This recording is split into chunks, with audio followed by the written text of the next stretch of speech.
नमस्कार दोस्तों, मेरा नाम है शुभम और स्वागत है आप सभी का हमारे YouTube चैनल कोडिंग के लाइफ में। आज की इस वीडियो में हम बात करेंगे कि लास्ट वीडियो में जैसे हमने देखा था कि किस तरीके से हम फॉर्म से सारा नेम, ईमेल, पासवर्ड और सिटी डेटा को कैसे हमने गेट किया हुआ था। अब हम इस वीडियो में इस सारा डेटा डेटाबेस में हम इंसर्ट करेंगे। डेटाबेस जो कि हमारा यहाँ पे आपको मैंने बताया था कि MySQL और अपाचे हमें स्टार्ट कर देना है और उसके बाद से ये हमारा डेटाबेस है। लास्ट वीडियो में मैंने CRUD नाम से एक डेटाबेस बनाया था, उसके अंदर CRUD टेबल नाम से टेबल भी बनाया था, उसमें 5 फील्ड्स बनाई थी, आईडी, नेम, ईमेल, पासवर्ड और सिटी। अब ID, name, email, password, city जो है वो हम इस फॉर्म से इंसर्ट करने वाले हैं। तो आइए देखते हैं कि कैसे। तो जैसे कि हमने इस लास्ट वीडियो में हमने ये देखा था कि इससे हम वैल्यू को गेट कर रहे थे और गेट करने के बाद अब हम इस वीडियो में क्या करेंगे कि PHP के अंदर MySQL से डेटा को इंसर्ट करेंगे। तो सबसे पहला जो हमें काम करना होगा वो ये करना है कि आपको कनेक्शन बनाना होगा डेटाबेस के साथ। तो डेटाबेस के साथ कनेक्शन बनाने के लिए हमें एक वेरिएबल लेना होगा। इसको हम ऊपर कनेक्शन बना सकते हैं, तो $CONN कनेक्शन, आप चाहो तो कनेक्ट नाम से भी एक वेरिएबल बना सकते हैं। और फंक्शन होता है SQL का MySQLi अंडरस्कोर कनेक्ट, ये हमारा फंक्शन है। इसी फंक्शन की हेल्प से हम डेटाबेस को कनेक्ट करेंगे। तो देखो, डेटाबेस को कनेक्ट करने के लिए जो सबसे पहला हमें चीज पुट करना, 4 पैरामीटर हमें पास करने होते हैं। इसमें 4 पैरामीटर हम इस फंक्शन के अंदर पास करते हैं। जो सबसे पहला पैरामीटर होता है वो होता है सर्वर का नाम।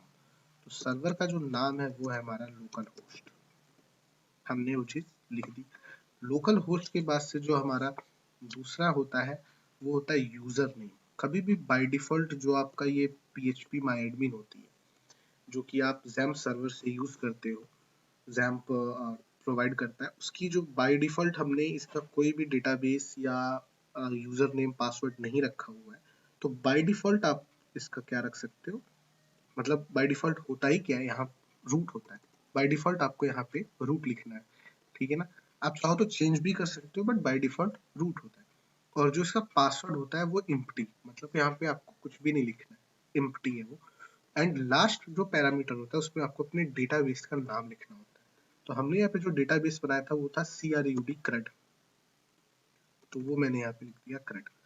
अब हमारा डेटाबेस इसके साथ कनेक्ट हुआ है या नहीं ये मुझे नहीं पता, ये जानना है। तो इसके लिए हम क्या करेंगे कि एक फंक्शन जो है हमारा, फंक्शन नहीं, जो एक हमारा कंडीशन है, इफ के हेल्प से हम चेक कर सकते हैं कि इफ ये वेरिएबल हम इसमें पास कर देंगे, अगर ये कनेक्ट वेरिएबल कनेक्ट हो चुका है तो हमें एक वैल्यू आ जाए, इको हो जाए ओके। हमने प्रोग्राम से क्या कहा कि अगर ये कनेक्ट वेरिएबल रिटर्न कर रहा है कनेक्शन को तो हमें इको हो जाएगा ओके। अब ये हम देखते हैं कि कैसे होता है ये चीज। तो अब हम यहाँ आएंगे और हम रिफ्रेश करेंगे और आप देख सकते हो यहाँ पे वो वैल्यू प्रिंट हुई है ओके, ठीक है ना। तो इसका मतलब ये ओके जो प्रिंट हुआ है, इसका मतलब ये इफ कंडीशन जो है वो चल गई है। अब देखो यहाँ पे मैं आपको एक और चीज दिखाता हूँ, मैंने यहाँ पे एल्स कर दिया और एल्स के अंदर मैंने लिख दिया इको कर दे ये नॉट ओके, ठीक है फ्रेंड्स, नॉट ओके।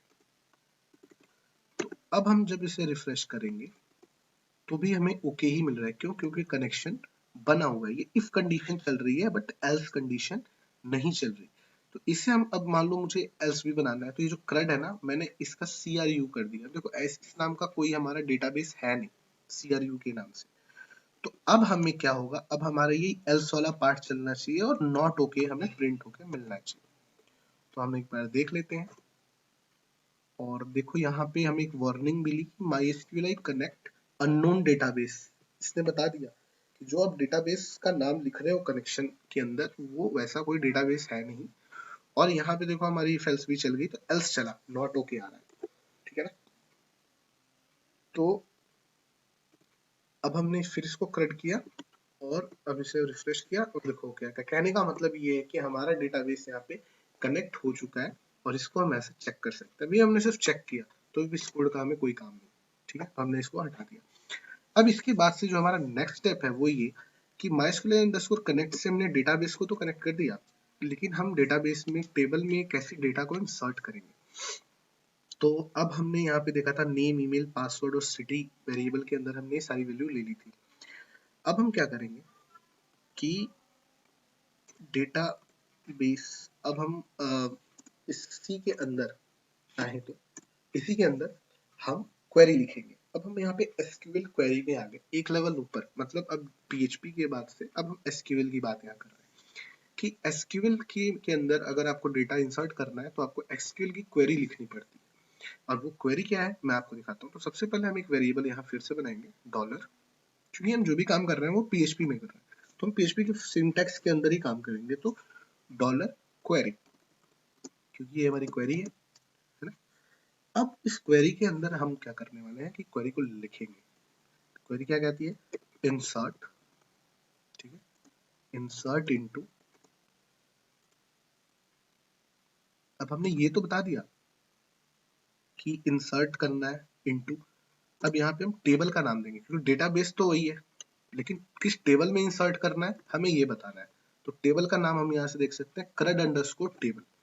तो यहाँ पे हम लिखेंगे CRUD CRUD अंडरस्कोर टेबल। ये हमारा टेबल का नाम हो गया। जिस डेटाबेस से हमने कनेक्शन किया ये टेबल उसी के अंदर है, ठीक है ना। तो इंसर्ट इनटू दिस। इसके बाद से ओके, तो इसके बाद से हम क्या करेंगे कि यहाँ पे हम वो वैल्यूज लिखेंगे जो कि टेबल के अंदर है। जैसे कि यहाँ पे आप देख सकते हो ID, name, email, password, city. But हमें आईडी लिखने की कोई जरूरत नहीं क्योंकि आईडी को हमने ऑटो इंक्रीमेंट किया हुआ है। मतलब कि आईडी जो है वो अपने आप बढ़ती रहेगी, हमें उसके नेम में इंसर्ट करने की कोई जरूरत नहीं है। हम सिर्फ नेम, ईमेल, पासवर्ड और सिटी को इंसर्ट करेंगे। तो यहाँ पे देखो जैसे यहाँ पे नेम NAME स्मॉल में लिखा हुआ है सेम हमें यहाँ भी लिखना पड़ेगा, कॉमा, फिर ईमेल वहां भी स्मॉल में जैसे लिखा हुआ है हमें वैसे ही लिखना है। ठीक है दोस्तों, इसके बाद से पासवर्ड, कॉमा, और फिर क्या है, सिटी। ओके, ठीक है दोस्तों। तो नेम, ईमेल, पासवर्ड और सिटी लिखने के बाद हम क्या करेंगे कि हमने बता दिया कि इस टेबल के अंदर इन कीज के अंदर ये वैल्यूज डालो। अब हम यहाँ लिखेंगे वैल्यूज। वैल्यूज के बाद हम एक सिंगल ब्रैकेट बनाएंगे और इस ब्रैकेट के अंदर हमें जो भी है नेम की के अंदर हम डॉलर नेम में जो भी नेम आएगा वो डालनी है, तो उसे हम यहाँ पे पेस्ट कर देंगे। ठीक इसी तरीके से कॉमा लगाएंगे, फिर सिंगल कोट्स के अंदर आप यहाँ पे डाल सकते हो डॉलर ईमेल। देखो सिंगल कोट्स अगर हम ना लगाएं तो फिर डेटा जाएगा नहीं, इसलिए आप सिंगल कोट्स को ना बोलें, पासवर्ड, ठीक है। और इसके बाद आपका आता है name, email, password and then dollar city. अभी हमारा काम खत्म नहीं हुआ है, ये हमने क्वेरी लिख दी और अब हम एक और काम करेंगे। हमें सिर्फ एक और फंक्शन, ये क्वेरी तो लिख दी लेकिन हमने पीएचपी को ये नहीं बताया कि तुम ये क्वेरी एग्जीक्यूट करो। तो पीएचपी को ये हम बताते हैं एक फंक्शन के थ्रू। तो मैं से मान लो मैंने एक वेरिएबल बनाया एग्जीक्यूट, एग्जीक्यूट नाम से एक वेरिएबल बनाया और इसके अंदर फिर मैं एक फंक्शन लिखूंगा MySQLi अंडरस्कोर क्वेरी। बहुत ही इंपॉर्टेंट फंक्शन है, अगर आपने ये काम नहीं किया तो फिर आपका डेटा इंसर्ट नहीं होने का, ठीक है ना। इसमें हम दो पैरामीटर पास कर, जैसे हमने ये फंक्शन बनाया था MySQL अंडरस्कोर कनेक्ट, इसमें हमने 4 पैरामीटर पास किया था, password, user name, server name और डेटाबेस का नाम। लेकिन अब हम इसमें दो पास करेंगे। सबसे पहला जो भी आपने कनेक्शन बनाया है ना वो कनेक्शन पास करोगे, कनेक्शन पास हो गया, ठीक है ना। और कनेक्शन पास होने के बाद ओके, तो कनेक्शन पास होने के बाद से आपको जो दूसरा पैरामीटर पास करना है वो आपकी जो क्वेरी आपने लिखी है, जिस वेरिएबल में स्टोर करा रखी है क्वेरी को, वो क्वेरी यहाँ पे पास करना। अब पीएचपी को पता चल गया है कि ये कनेक्शन की वेरिएबल है, ये क्वेरी की वेरिएबल, इस कनेक्शन में इस क्वेरी को चलाना है। अब इसके बाद से क्या है कि हम अब इसे चेक कैसे करेंगे हमारे डेटाबेस में डेटा एंट्री हुई नहीं हुई, तो हम यहाँ पे एक कंडीशन लगा सकते हैं चेक करने के लिए, जैसे हमने कनेक्शन के लिए चेक किया था कि अगर आपकी जो ये एग्जीक्यूट की क्वेरी चल जाती है इफ के अंदर, ठीक है ना, तो अब आप यहाँ पे आओ और इसमें लिख दो इको, इको कराएंगे और इको में लिखेंगे कि डेटा सबमिटेड, ये कैपिटल में कर दिया है मैंने, कोई इशू नहीं है वैसे, लेकिन चलो मैं थोड़ी स्टैंडर्ड तरीके से डेटा सबमिटेड, ठीक है, सक्सेसफुली आपका जो डेटा है वो अच्छे से सबमिट हो चुका है। और अगर ना हो ऐसा, अगर हमारा डेटा नहीं इंसर्ट होता है, तो हम एल्स के अंदर कोड लिखेंगे और वो क्या लिखेंगे कि फिर इको करेंगे प्रिंट, इको हम क्यों करा रहे हैं, प्रिंट करा रहे हैं, क्योंकि पीएचपी के अंदर कोई भी स्ट्रिंग को अगर आप प्रिंट कराना है, कुछ रिटन है, तो इको यूज करो, एरे को प्रिंट कराना है तो प्रिंट आर यूज करोगे, ये मैंने पुरानी वीडियोस में भी बता दी है, अगर आपने वीडियोस नहीं देखी है तो प्लीज जाकर उन वीडियोस को भी जरूर देखें। तो अभी हम यहाँ पे क्या लिख सकते हैं कि your data is not submitted, ठीक है ना, आपका जो डाटा है वो सबमिट नहीं हुआ।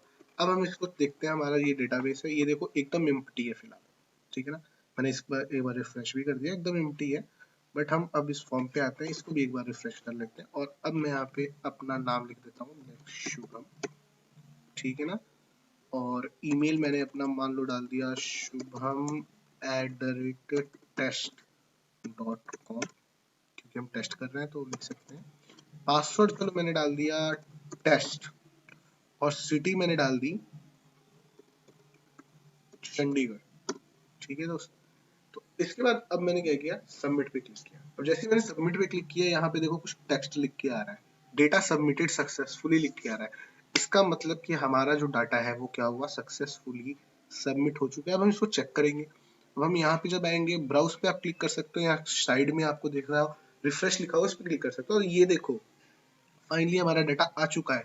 आईडी हमने इंसर्ट नहीं करी थी, बट ऑटो इंक्रीमेंट की वजह से ये अपने आप आईडी को उठा लेता है, name Shubham, email this, password this and city this, तो ये हमारा चल रहा है, कोई इशू नहीं है फंक्शन हमारा। फिर हम इसको एक बार रिफ्रेश करके यहाँ पे हम लिख सकते हैं, एक और कुछ देख लेते हैं, टेस्ट, और टेस्ट के अंदर हमारा चलो मान लिया हमने इसमें लिख लिया test@gmail.com, है ना, और पासवर्ड हम रैंडमली कुछ भी लिख देते हैं, 1 2 3 4 5 6 ही लिख दिया, एंड सिटी हमने डाल दी चलो मोहाली, एंड ये हमने कर दी सबमिट, और हमें फिर एक मैसेज मिला डेटा सबमिटेड सक्सेसफुली, और आप यहाँ भी देख सकते हो कि हमारा जो डेटा है वो आ चुका है, नेम test@gmail.com 1 2 3 4 5 6 एंड मोहाली। अब देखो यहीं पे ये चीजें खत्म नहीं हुई है, इनके अलावा इंसर्ट की पहले हमें और भी बहुत सारी चीजें होती हैं, जैसे कि वैलिडेशन होता है, कि अगर अभी देखो वैलिडेशन मैंने नहीं किया बट प्रॉब्लम आ सकती है, जैसे मान लो मैंने नेम फिल ही नहीं किया, बाकी ईमेल में देखो एडमिन लिख के आ रहा है, पासवर्ड भी कुछ लिख के आ रहा है, और सिटी भी मैंने चलो मान लो डाल दी मोहाली, बट फिर भी ये डेटा चला जाएगा, ठीक है ना। अब देखो डेटा सबमिटेड सक्सेसफुली भी आया, और यहाँ पे आप देखोगे तो डेटा आया होगा और नेम फील्ड ब्लैंक होगी, ये देखो, तो ये एक बहुत बड़ा ही फ्लॉ है। तो इसे हम कैसे दूर कर सकते हैं, बहुत बड़ा एक प्रॉब्लम है, क्योंकि ऐसे तो यूजर्स आएंगे आपकी वेबसाइट पे और डेटा इंसर्ट करके चले जाएंगे, और कुछ डेटा नहीं डालेंगे तो फिर वो आप उनका कुछ डेटा आपके पास आएगा, कुछ नहीं आएगा। तो इसके लिए हम क्या करते हैं, वैलिडेशन लगाते हैं, यहाँ पे हम वैलिडेशन लगा सकते हैं कि प्लीज एंटर योर नेम, नीचे रेड से लिख के आता है, आप देखा होगा, आपने देखा होगा बहुत सारी वेबसाइट्स पे ऐसा होता है, तो उसे हम बोलते हैं वैलिडेशन। तो वैलिडेशन का जो टॉपिक है वो हम कवर करेंगे दोस्तों नेक्स्ट वीडियो में, तो आप उस वीडियो को भी देखना ना भूलें, और वीडियो अच्छा लगा हो तो प्लीज लाइक करें, शेयर करें एंड सब्सक्राइब करें हमारे चैनल को ऐसे ही अमेजिंग वीडियोस के लिए। धन्यवाद दोस्तों, थैंक यू।